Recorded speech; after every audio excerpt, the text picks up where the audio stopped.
Mengapa dalam agama Islam itu ada ilmu tasawuf, ilmu tarekat? Ini banyak orang bertanya, banyak yang tidak tahu, banyak bahkan nanti yang anti. Mereka menganggap tasawuf ini, tarekat ini sesat bid'ah. Ya harus dimaklumi juga mungkin keterbatasan pengetahuan, keterbatasan referensi, keterbatasan membaca kitab-kitab yang ada di dunia, di negara-negara yang lain. Sibuk dengan menelaah kitab-kitab fikih. Dan dia juga lupa membaca dirinya sendiri. Fikih itu memang ada, harus wajib di dalam agama Islam. Fikih berguna untuk kita mengatur urusan dohiriyah, ibadah dengan Allah Subhanahu wa Ta'ala.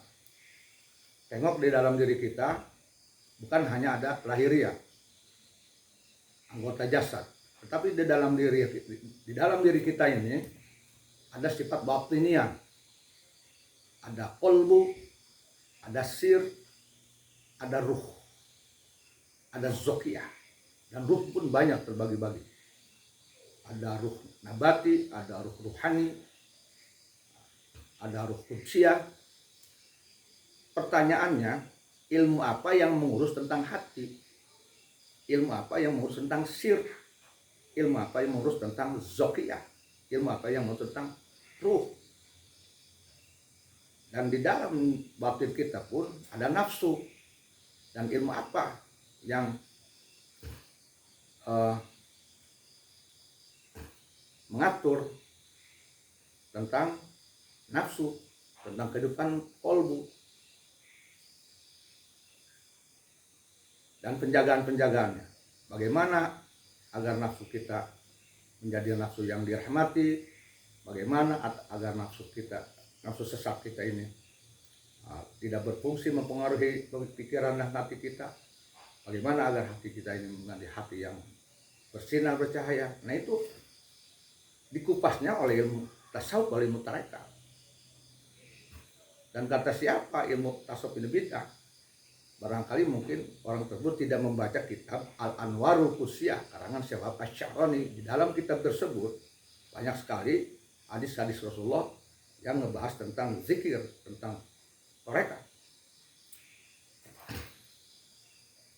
Dan tarekat ini terbagi banyak sekali.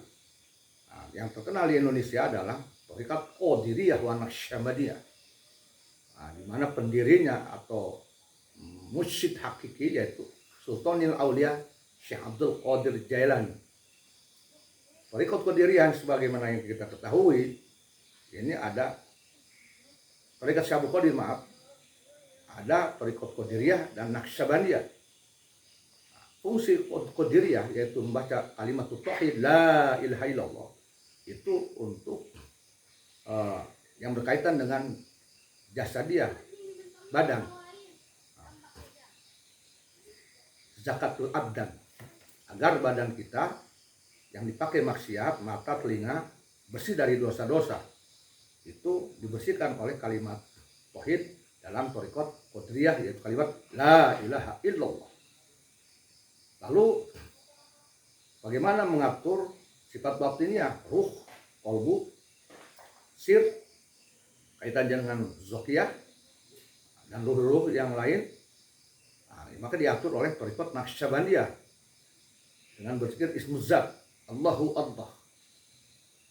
Nah, untuk mengatur batiniah kita, maka dikenallah ilmu tarekat menuju pada tasawuf, menuju pada hakikat ma'rifat. Ini tentu harus dengan bimbingan mursyid yang diangkat dengan jelas oleh gurunya, oleh seorang mursyid, sehingga beliau bisa ngebeat para muridin-muridin tarekat. Di dalam diri kita ini ada sesuatu yang sangat sulit untuk kita atur, untuk kita kendalikan, untuk kita urus, yaitu qalbu. Karena itu sifatnya non kasat mata. Maka karena kolbu tidak bisa disentuh oleh tangan kita, oleh mata kita, maka harus ada ilmu khusus yang harus mengatur kolbu itu, sehingga kolbu ini menjadi kolbun salim, sehingga menjadi kolbu yang selalu berhubungan, berinteraksi, berkoneksi dengan Allah Subhanahu wa Ta'ala.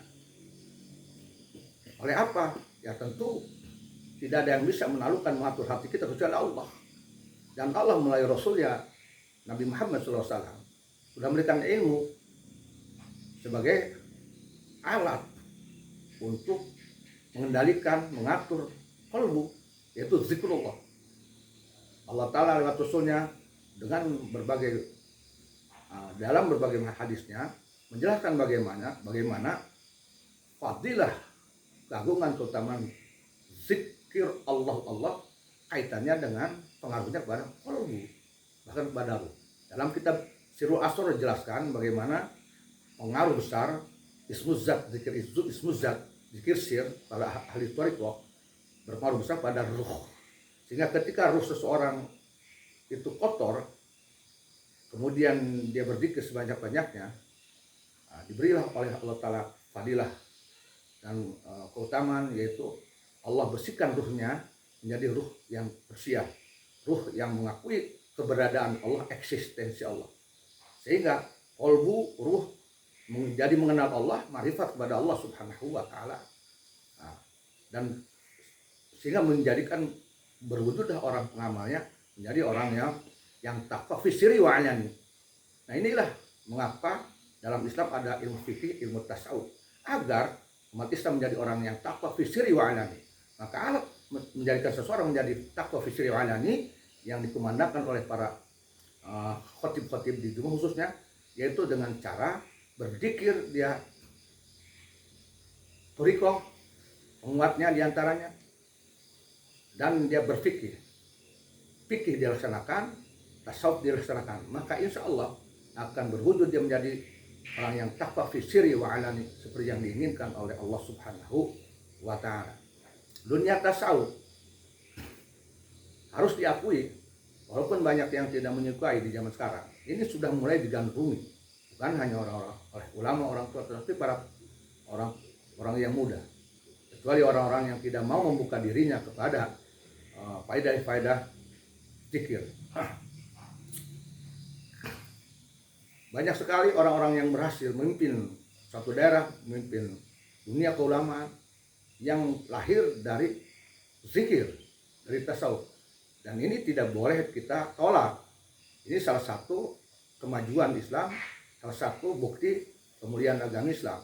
Ulama-ulama yang lahir menjadi ulama yang mengharumkan Islam, tokoh-tokoh Islam dalam dunia ketabiban upanya, pengetahuan upanya, masuk ke dalam keulamaan, salah satunya Al-Ghazali, itu ulama-ulama yang lahir selain oleh ilmu fikih, tetapi dia dilahirkan oleh keagungan kemuliaan ilmu zikir, ilmu thariqah. Ini tidak bisa dipungkiri, kita harus buka mata untuk itu.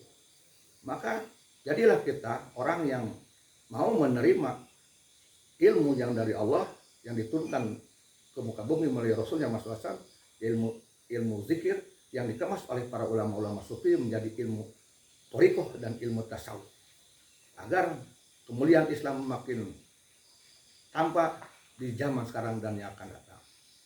Demikian para hadirin, billahi taufiq wal hidayah wal afu minkum. Wassalamualaikum warahmatullahi wabarakatuh.